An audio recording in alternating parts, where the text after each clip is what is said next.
On a plus. Alors, on continue ici avec le texte et les logos. Je vais créer un nouveau document. Et dans ce document, je vais taper un texte. Ça. Voilà. Avec l'outil transformation manuelle, je vais l'agrandir. Bien, le texte arrive avec un fond noir. Je sais que c'est pas bon, les fonds et les contours mis par cette méthode-là, donc je vais directement supprimer le fond et je vais, par la palette aspect, mettre un nouveau fond sur le texte. Donc c'est bien la ligne de base qui est sélectionnée actuellement. Par la palette aspect, ajouter un nouveau fond. Voilà. Et là, je pourrais avoir des fonds multiples comme on a fait tout à l'heure sur les formes. C'est possible aussi. Ok. Alors, le contour, je vais en mettre un. C'est-à-dire que je détermine ici la couleur du contour et son épaisseur.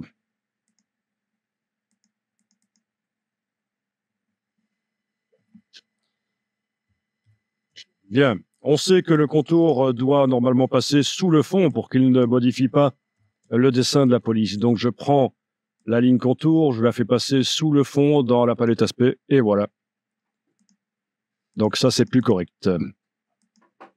On est. Pardon.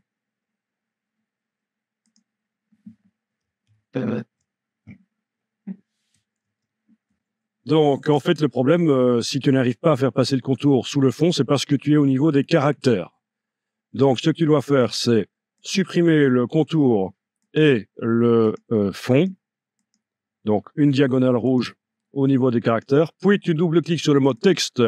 Et là, c'est comme si on travaillait sur la ligne, en fait. Hein. Ouais.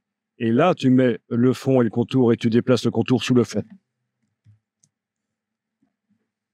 Bon, alors ici, je voudrais que le contour s'éloigne du texte. Je voudrais qu'il y ait un espace entre le contour et le texte.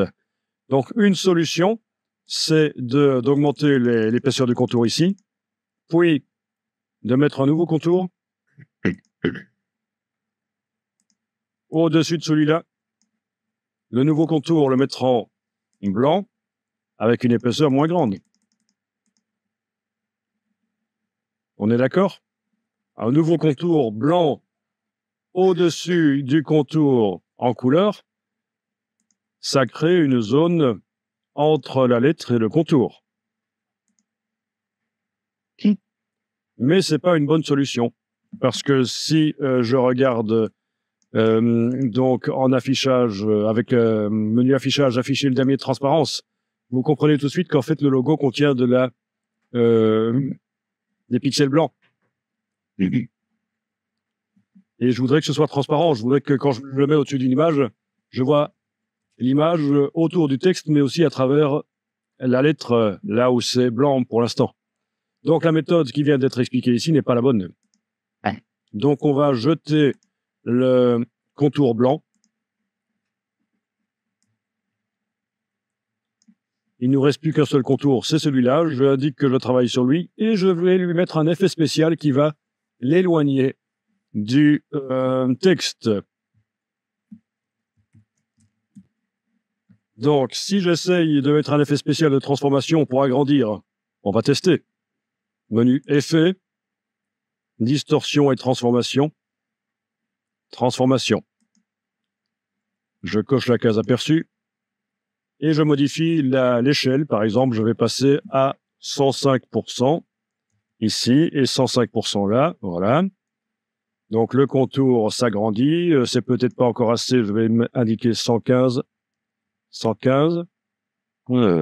Manga. Voilà.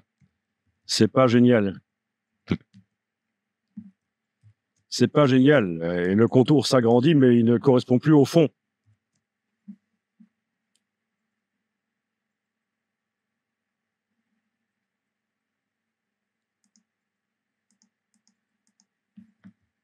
Donc, je clique sur OK ici. Voilà. Donc, j'ai un effet de transformation qui a été mis sur le texte. Et si je modifie ici, bon, ça ne change rien du tout. Si, ça peut changer quelque chose quand même, oui. 4 points. 4 points augmentés de ça. Mais voilà ce que ça donne. Bon, c'est pas la bonne solution. Vous voyez que le contour s'éloigne du texte, ça ne convient plus. Ça pourrait marcher pour une lettre O bien ronde, mais pour les autres lettres, c'est foireux, et pour un mot encore plus foireux. Donc la transformation et agrandir uniquement le contour dans ce cas-ci, ça ne convient pas. Je vais donc jeter l'effet de transformation. Je vais revenir à 16 points comme c'était, à peu près, oui. Je travaille toujours sur le contour. Alors, si vous voulez éloigner le contour de l'objet, ce qu'il faut faire, c'est le menu Effet, Tracer, Décalage. C'est un effet de décalage, voilà. Et vous indiquez ici la valeur de décalage, par exemple 5 mm. Voilà, OK. Il faut que je diminue le contour pour obtenir ce que je veux. Voilà. Je peux revenir sur la valeur de décalage. Je clique sur le mot décalage dans la palette aspect. 3 mm. Voilà. Donc voilà, c'est vraiment de la transparence entre le texte et le contour. Si j'affiche la palette transparence ici, affichage, afficher le damier de transparence. Voilà, je vois que j'ai vraiment de la transparence entre le fond et le contour.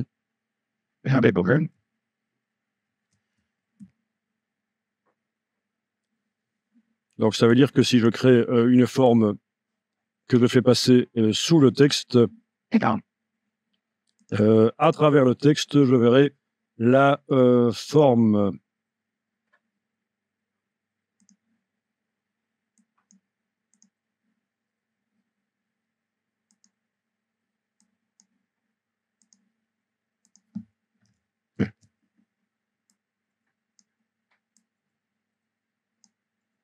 Voilà.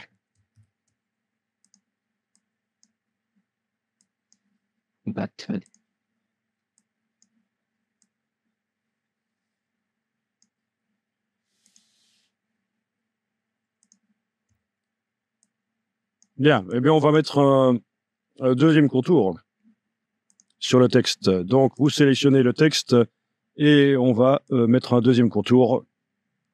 Donc, palette aspect en ayant sélectionné avec la flèche noire la ligne de base, menu de la palette aspect, ajouter un nouveau contour, voilà. Nouveau contour sur lequel qui va passer, autant faire passer autour du fond, même s'il n'est pas au même endroit que le fond puisqu'il est décalé, qui va être décalé. Autant le faire passer sous le fond, voilà. Et je vais lui mettre un effet de décalage. Alors, autant prendre celui-ci et le copier sur le nouveau contour. D'accord? L'effet de décalage ici, si je déplace avec la touche Alt sur le nouveau contour, j'ai déplacé une copie de l'effet. Je clique sur le mode décalage et je peux augmenter le décalage. Voilà. Je peux diminuer l'épaisseur du contour, etc. Vous devez obtenir à peu près cet effet-là, en fait. Voilà.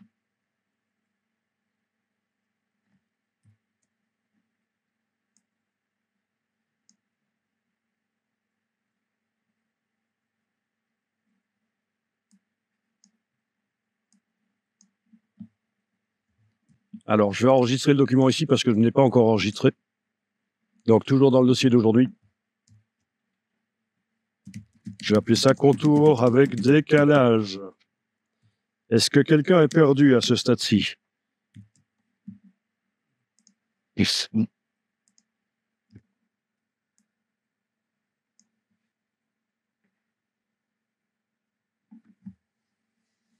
Bon, ben on continue alors.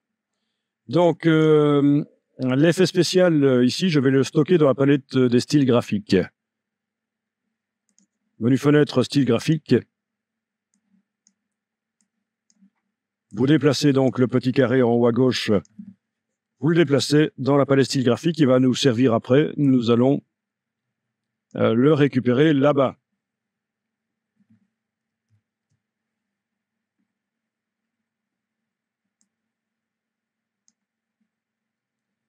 Au niveau du texte maintenant, je vais revenir à l'aspect de base. Donc, dans le menu de la palette aspect, en ayant toujours la ligne du texte sélectionnée, je vais demander de réduire à l'aspect de base ou voire même d'effacer l'aspect. Voilà, c'est encore mieux. Menu de la palette aspect, effacer l'aspect. J'ai donc un texte qui n'a pas d'aspect du tout, mais tout ce que j'ai mis au point, je l'ai stocké ici dans la palette style graphique. Et vous avez vu qu'il y a un problème, c'est que les contours s'entrecroisent. On va voir comment on peut résoudre le problème des contours qui s'entrecroisent, comment éviter ça. En fait, si les contours s'entrecroisent, c'est parce que l'aspect est appliqué sur un objet, le texte. Mais si j'applique l'aspect sur différents objets qui sont à différents niveaux, forcément, les objets vont se superposer les uns aux autres et ça devrait fonctionner. Donc, une fois que vous avez mémorisé donc le style dans la palette style graphique, une fois que vous avez réduit, effacé l'aspect carrément sur le texte, effacer l'aspect, vous allez vectoriser le texte, menu texte, vectoriser. Donc, résultat, j'ai un groupe avec différents tracés transparents. Voyons un peu ce qui se passe si sur le groupe qui est actuellement sélectionné, la double cible est là, si sur le groupe je mets le style graphique que j'ai enregistré précédemment. Je clique sur le mot style graphique. Voilà. Qu'est-ce qu'on retrouve? La même chose qu'avant. Ça, c'est déjà pas mal. Si vous arrivez à faire ça, c'est déjà pas mal. Et pour éviter que les contours s'entrecroisent, on va pousser le bouchon un peu plus loin, bien entendu, mais déjà, il faut arriver à faire ça. Avoir stocké le style dans la palette style graphique, l'avoir effacé du texte, avoir vectorisé le texte, donc on a obtenu un groupe, et sur le groupe, là, je viens de mettre l'aspect. On voit qu'ici, la cible du groupe dans la palette des calques est devenue grise, qui indique qu'il subit un aspect. Celui-là.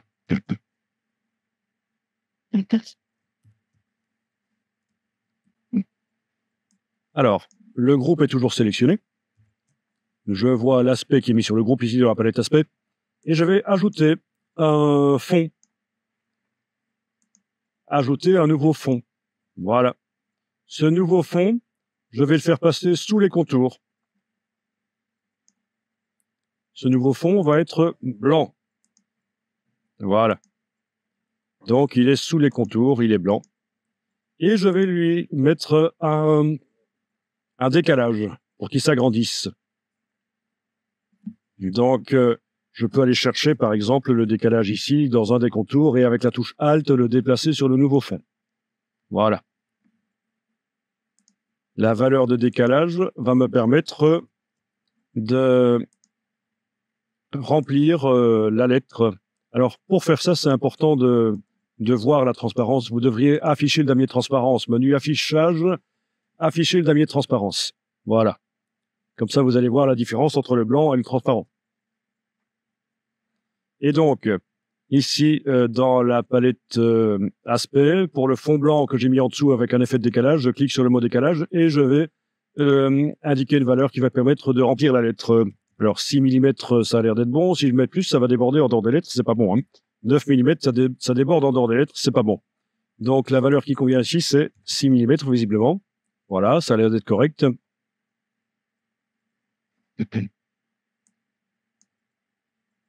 OK.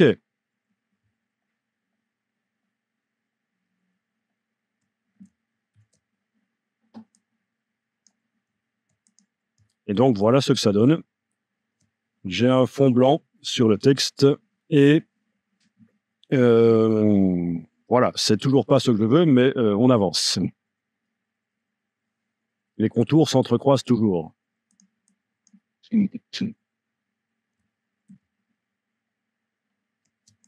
Bien. Je vais enregistrer le document sous un autre nom parce que il faudrait pas perdre ça. Voilà, toujours le même nom, mais en fait, je change l'incrément au bout du nom. Ce qu'on est en train de faire là, c'est pas simple, mais on arrive au bout du processus de l'étude des contours, en fait, hein, des contours et des multiples et des fonds multiples dans la palette aspect. Après, nous allons étudier comment faire une forme diffuse et la mettre sur du texte aussi, notamment. On va voir qu'on peut aussi utiliser des dégradés. Ça peut être intéressant. Bien. Alors, le problème, c'est que l'aspect est sur tout le groupe. Donc, j'ai le même problème que ce que j'avais avant de vectoriser le texte. J'ai qu'un seul objet, en quelque sorte. Donc, voilà comment je vais procéder. Je vais déplacer la pastille sans enfoncer aucune touche. Je déplace la pastille, ici grise, du groupe vers une des lettres. Voilà. Donc, une des lettres a reçu l'aspect. L'aspect n'est plus sur le groupe, donc les autres lettres n'ont plus l'aspect. Et donc, je peux même m'amuser à déplacer la pastille d'une lettre à l'autre, et je vois que chaque lettre, l'une après l'autre, ah oui, elle garde les effets de base. OK. Alors, maintenant que la pastille est sur une des lettres, avec la touche Alt, je la déplace sur une autre, et sur une autre. Voilà. Et qu'est-ce qui se passe? On a ce que vous voulez. Les lettres se superposent les unes aux autres, les contours ne s'entrecroisent plus. D'accord? Donc ça, c'est bien. C'est ce qu'on voulait.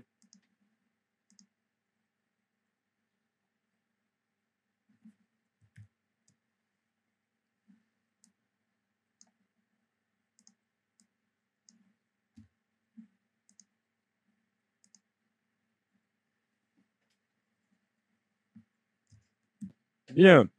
Alors, si je veux modifier l'aspect, si je veux modifier l'aspect, je peux le faire lettre par lettre, mettre même des couleurs différentes pour chaque lettre, ce ne serait pas un problème. OK. Mais je ne vais pas faire ça. Je vais modifier toutes les lettres d'un coup. Alors, on va voir comment ça va se passer si je sélectionne toutes les lettres d'un coup. Vous voyez que je viens ici de mettre deux couleurs différentes à deux lettres.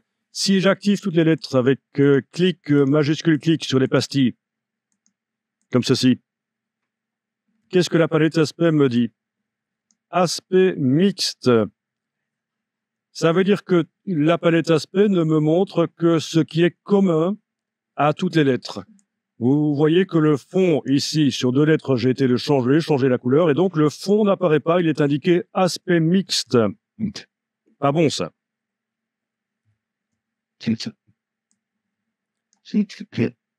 Donc, j'ai intérêt, sur les deux lettres, les deux premières là, que j'ai été modifiées, à les mettre la même couleur que sur l'autre.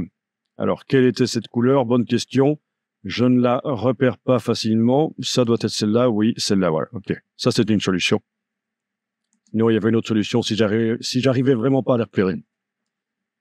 Voilà. Fond, même couleur. Voilà. À partir de là, si je fais clic, majuscule clic pour sélectionner toutes les lettres par les petites pastilles, la palette aspect me montre le fond du dessus parce qu'il est commun à toutes les lettres. Voilà. C'est comme ça que ça fonctionne. Quand on sélectionne plusieurs objets, la palette aspect ne va montrer que ce qui est commun aux objets. Et je pourrais modifier ça à plusieurs objets d'un coup, mais uniquement ce qui est commun. Et donc là, je peux modifier la couleur de toutes les lettres d'un coup. Voilà. Je peux aller choisir différentes couleurs. Les couleurs de fond, c'est possible également d'aller modifier les deux contours, pardon. Les couleurs de contour, je peux aller modifier les couleurs de contour. Voilà. Bien.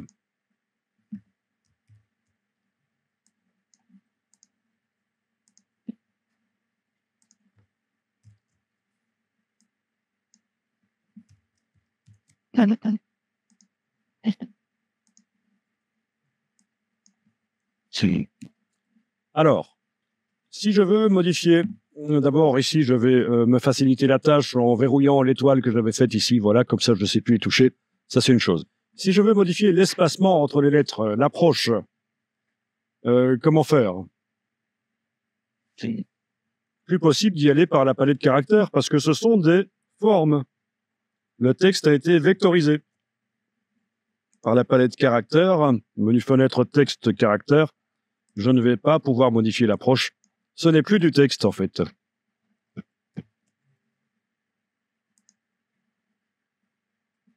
Vous n'avez pas une petite idée comment modifier? C'est dans la mode, c'est- Oui. Alors, l'espacement entre les lettres. on peut les dépasser avant de c'est On peut les déplacer manuellement, c'est vrai. avec un petit brain just. On peut les déplacer manuellement, une par une, c'est possible. Mais je vais vous montrer ici la fonction d'espacement entre les objets. Donc, vous allez sélectionner toutes les lettres. Alors, une manière de les sélectionner ici, ça peut être de cliquer sur la cible du groupe. Tout à l'heure, quand je modifiais les aspects, il fallait que je le fasse en sélectionnant clic, majuscule, clic, tous les objets. Mais là, je peux sélectionner en fait tout le groupe, ça devrait fonctionner. On va voir. Et je vais faire apparaître la palette alignement. Donc, la palette alignement, menu fenêtre alignement. On l'a déjà utilisé, il me semble. Ou je confonds avec un autre groupe. Je confonds avec un autre groupe ou? Ouais. Oui, pour les fenêtres de building. Alors, dans la palette alignement, je vais demander d'afficher les options. Je vais demander d'aligner sur, dans ce cas-ci, un objet clé. Il veut pas. Pourquoi? Bonne question. Parce que, mais c'est un groupe qui est sélectionné. C'est ça, en fait. Donc, dans ce cas-là, malheureusement, je pense qu'il va falloir également activer les objets par, comme ceci, voilà. Eh ben non. Alors, cherchons pourquoi il ne veut pas. Il y a toujours une petite astuce à trouver. Est-ce que c'est parce que c'est groupé? Oui, c'est ça, évidemment. On ne sait pas modifier l'espacement automatiquement sur des objets qui sont groupés. Donc, je vais dégrouper. Donc, voilà, je sélectionne le groupe. Je vais dans Objet, dissocier. Objet dissocié. Donc, tous mes objets sont sélectionnés, mais ils ne sont plus dans un groupe. Et à partir de là, je peux demander, en effet, aligner sur un objet clé. Haha. Alors, quel est l'objet qui ne doit pas bouger? Ben, vous décidez en cliquant dessus. Est-ce que c'est le A? Est-ce que c'est le K?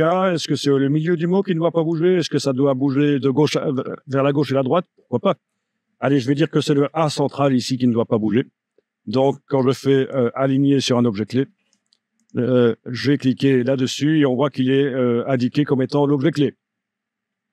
Je vous rappelle que j'ai dû dégrouper parce qu'on ne sait pas faire un alignement sur un groupe. Oh, j'aurais peut-être pu entrer aussi en mode isolation dans le groupe. Ça aurait pu marcher. Donc, j'aurais pu garder le groupe et faire ce que je fais ici. Mais le mode isolation, c'est un peu compliqué. Bien. Alors, à partir de là, vous avez ici l'espacement qui est réglable et je peux indiquer, par exemple, 10 mm. Voyons un peu. Ceci est pour distribuer horizontalement l'espace. Voilà, 10 mm. Je vais essayer 40. Voilà. Waouh, c'est beaucoup 40. Enfin, vous voyez, vous arrivez à gérer comme ça l'espacement entre plusieurs objets d'un coup. Alors, ce qu'on est en train de faire ici pour des lettres serait évidemment très utile aussi pour des objets ou des images. J'ai plusieurs images, je veux gérer l'espacement entre les images automatiquement. Je peux le faire par là. Voilà, si je mets 0, tiens, qu'est-ce qui se passe? Voilà, OK. 5. Bon, là, ça va. Alors, vous avez vu qu'on peut, autrement que manuellement, on peut vraiment régler l'espacement entre les lettres par cette méthode-là. Bien entendu, pour une fois que c'est fait, je peux, avec la flèche noire, aller cliquer sur une lettre et avec la touche majuscule, la déplacer. Ou alors avec les flèches au clavier aussi. Une fois qu'une lettre est sélectionnée, on peut la bouger avec les flèches au clavier. Donc, c'est pour un peu régler l'approche de paire, en quelque sorte, là. Après avoir fait l'approche de groupe, grâce à la répartition d'espacement, je peux faire l'approche de paire comme ceci. Est-ce que ça a été? Toutes les lettres se sont mélangées et tu n'aurais pas fait un espacement négatif par hasard? Non, elles se sont mélangées. Alors, on recommence. On sélectionne les lettres. Alignées sur un objet clé. Quel objet clé? Le A, par exemple. Et on met une valeur ici. Essaie de mettre 8 et de cliquer là-dessus. Maintenant, tu n'as peut-être pas des lettres avec la même dimension que moi, donc le 8 ne convient peut-être pas. En tout cas, voilà, tu vas arriver à régler l'espacement entre les objets. Ce sont des objets. Voilà. Donc, dans ce cas-ci, avec la flèche noire, la touche majuscule, je vais les repositionner. Peut-être les flèches aussi au clavier, voilà. Oui, donc je viens d'utiliser les flèches au clavier pour bouger l'objet. On est d'accord? Les flèches gauche et droite au clavier.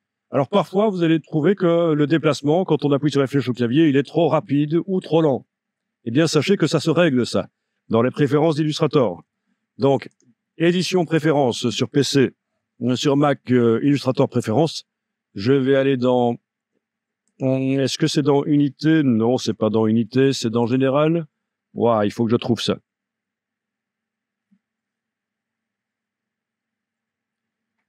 Il faut que je trouve quelque chose qui s'appelle incrément. Eh ben.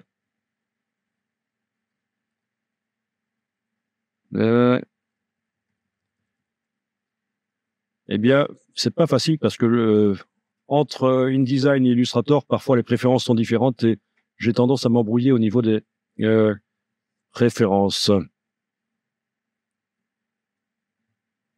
Donc, je crois que là, on va devoir renoncer à ça. J'ai pas l'impression que je vais le retrouver facilement. Bon. Vous le voyez pas, hein? Bon, ben tant pis. Si, c'est ici. Voilà, général. C'est ça, voilà. Ah, il faut persévérer, hein. Dans la préférence générale, vous avez ici incrément clavier. Donc, actuellement, on voit que chaque fois qu'on enfonce la flèche sur le clavier, ça me déplace l'objet de 3 dixièmes de millimètre, en fait, hein, 0,3 millimètres. Alors, je vais indiquer autre chose ici. Si je veux que ça aille plus vite, ben, je vais indiquer 2 millimètres. OK. Ça veut dire que maintenant, quand j'ai un objet sélectionné et que je déplace au clavier, ben, ça déplace plus vite. Donc, parfois, vous aurez besoin de faire ça. Bon, vous avez aussi la possibilité, c'est vrai, d'enfoncer la touche majuscule pour que ça fasse 10 fois plus vite. Ça, on sait. Alors, si je mets maintenant un incrément plus petit, dans les préférences générales ici, à incrément clavier, je vais mettre, à la place, c'était 0,3 tout à l'heure, hein, je vais mettre 0,05. Donc, un 20e de millimètre quand j'utilise les touches au clavier. Ça se déplace vraiment très lentement. Ça peut parfois être intéressant pour placer très précisément des objets grâce aux touches sur le clavier. Touche majuscule, ça va 10 fois plus vite. Mais 10 fois plus vite, c'est pas vraiment beaucoup plus vite dans ce cas-ci. Bien. Donc, ce qu'on vient de voir là est vraiment très utile. Ça va vous permettre de déplacer les objets sur le plan de travail avec les flèches et d'éviter de devoir appuyer 300 fois pour déplacer un objet. Vous allez pouvoir aller modifier au besoin, quand vous avez besoin, vous allez modifier d'une manière ou d'une autre l'incrément. Vous mettez très petit ou très grand, c'est vous qui voyez. Bon, je vais remettre à 1 mm ici. Comme ça, ça déplace de 1 mm. Bien. Eh ben, on a déjà vu pas mal de choses ici.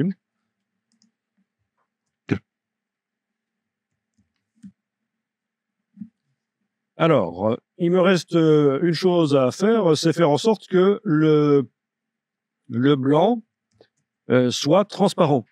Mais alors, petit problème, si je supprime le blanc, les contours vont continuer à se recroiser. Et donc, c'est là que je vais appeler à la rescousse Photoshop. Ça, il faut vraiment prendre conscience que quand vous avez des limitations dans Illustrator, vous avez la possibilité de passer le vectoriel dans Photoshop.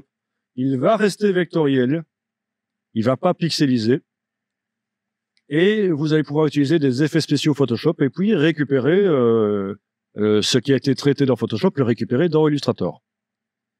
Je vais vous montrer ici un exemple et après je vous en montrerai un autre d'utilisation de Photoshop pour venir à la rescousse de Illustrator, notamment quand on fait des biseaux, qu'on appelle aussi des chanfreins, donc des bords. Illustrator est vraiment pourri pour faire ça.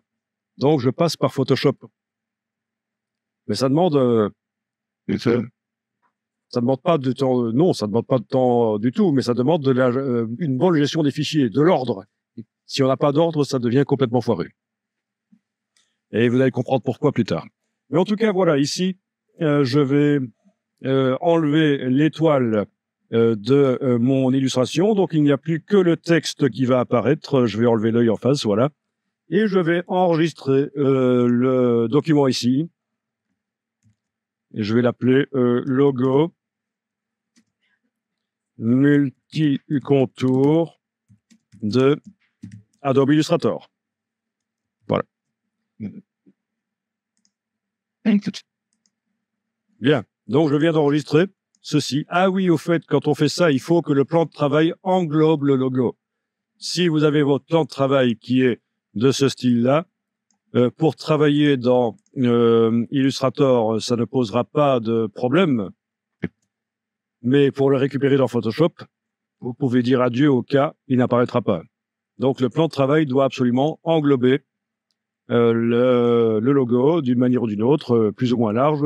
Ouais, pas trop large quand même, c'est pas plus mal. Donc, au besoin, là, vous modifiez par l'outil plan de travail, vous modifiez le plan de travail pour qu'il englobe notre logo. Voilà. Et j'enregistre. Bien. Alors, on va dans Photoshop. Est-ce que vous avez déjà lancé Photoshop? Dans Photoshop, je vais ouvrir le logo. Alors vous allez dire, mais monsieur, vous avez dit qu'il faut jamais ouvrir du vectoriel dans Photoshop, il faut l'importer. C'est vrai, mais ici, c'est un petit truc rapide pour faire un document Photoshop qui a directement la bonne dimension du logo. Vous allez comprendre. Donc, vous ouvrez le logo que vous venez de créer dans Illustrator. Vous avez ceci qui apparaît. Vous cliquez sur OK, c'est bon comme ça. Et voilà. Bien. Alors, Photoshop, qu'est-ce qu'il m'a créé? Je vais aller voir dans la palette des calques. Photoshop m'a créé un calque qui contient des pixels. Donc, il a pixelisé le logo à l'ouverture. Ce n'est pas un objet dynamique, ce sont des pixels. Ça veut dire que si je zoome, bah, je vois des pixels. Donc, j'ai perdu le bénéfice du vectoriel, c'est-à-dire d'avoir des formes super nettes. C'est flou. C'est pas bon. Et c'est là que je vais, en fait, jeter le calque. Alors, il veut pas le jeter. Super. Il n'est pas verrouillé. Il doit pouvoir le jeter. Il veut pas. OK. C'est pas grave. On va supprimer. Oui, c'est pour ça. Ben oui, forcément, il faut un calque. Sélection, tout sélectionner, touche suppression. Voilà. On fait comme ça. On ne peut pas le jeter. Parce qu'il faut au moins un calque, en fait. Logique. Hein. Donc, sélection, tout sélectionner dans Photoshop et touche suppression sur le clavier pour supprimer ce qui est sélectionné. Et puis, je peux désélectionner. Bon, ça, c'est pas bien difficile à faire. Hein. Sélection, tout sélectionner, touche suppression sur le clavier, puis désélectionner. Et j'obtiens un calque vide qui a la bonne dimension du logo, en fait. Et c'est là que je vais l'importer, en fait. Fichier importer. C'est ça qu'il faut faire dans Photoshop. Les vecteurs, on les importe pour qu'ils restent des vecteurs. Donc, logo multicontour de Adobe Illustrator importé. Voilà, la petite boîte de dialogue ici. OK. Et voilà le logo. Alors, ça demande de valider avec la touche Entrée. J'enfonce la touche Entrée sur le clavier ou Retour chariot. Voilà. Et qu'est-ce que j'obtiens? Un objet dynamique. On en a parlé des objets dynamiques. Ce sont des calques conteneurs. Alors, ça veut dire que là, à l'intérieur, c'est réellement des vecteurs. D'abord, j'attends de voir si tout le monde arrive à faire ça, et puis je vous explique la petite subtilité ici.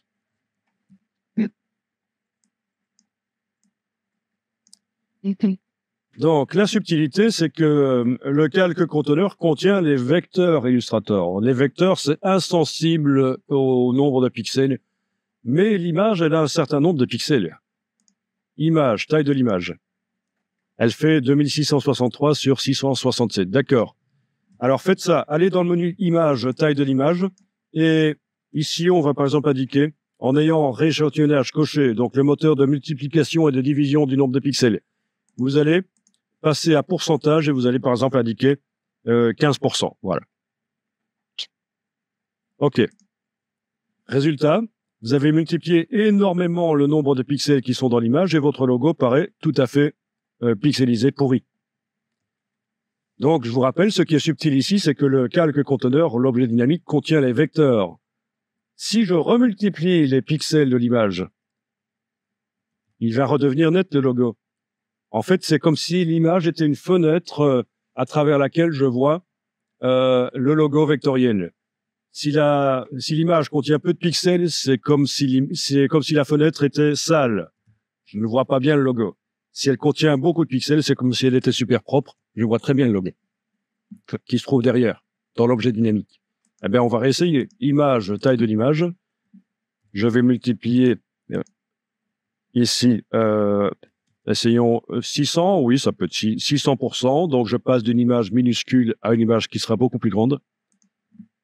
Et résultat, mon logo apparaît beaucoup plus précisément.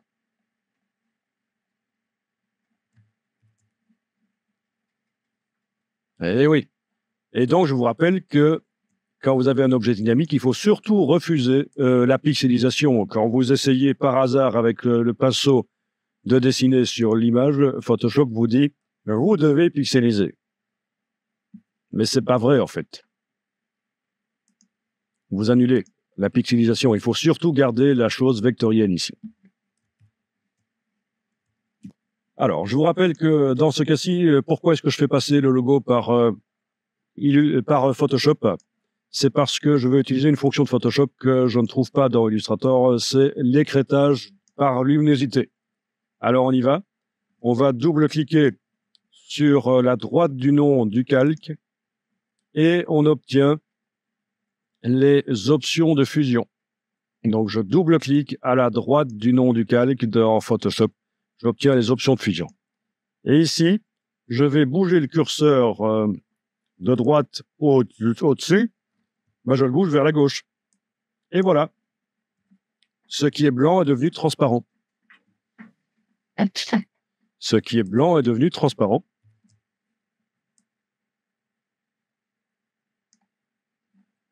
OK. Donc, j'ai fait l'écrêtage de luminosité. Je peux peut-être y aller encore plus fort. Voilà. Ah oui. Alors, vous voyez que ça pixelise. On voit des escaliers. Si vous enfoncez la touche Alt, vous allez pouvoir séparer en deux le petit curseur ici et ça va être plus lissé. Voilà. Donc, n'hésitez pas. Je vais zoomer pour qu'on voit bien. N'hésitez pas à enfoncer la touche Alt pour séparer le curseur en deux, pour avoir quand même un lissage sur le bord du logo pour que ce soit pas trop en escalier. OK. Et alors, ce logo, je vais l'enregistrer au format Photoshop. Donc, je vais l'appeler, par exemple, le logo multicontour de AI. Et cette fois-ci, c'est la version passée dans Photoshop. Et j'enregistre au format Photoshop.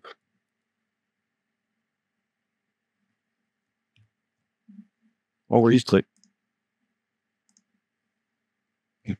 À partir de là, je vais créer un nouveau document dans Illustrator. Par exemple, nouveau document en format A3 horizontal pour faire une affiche verticale, pardon, A3 verticale. Et j'importe l'image de Photoshop. Fichier importé, j'importe l'image de Photoshop, le logo multicontour de Adobe Illustrator passé dans Photoshop. Le voilà. Et le fond est transparent normalement. Si je demande d'afficher le damier transparent, je vois que le fond est transparent.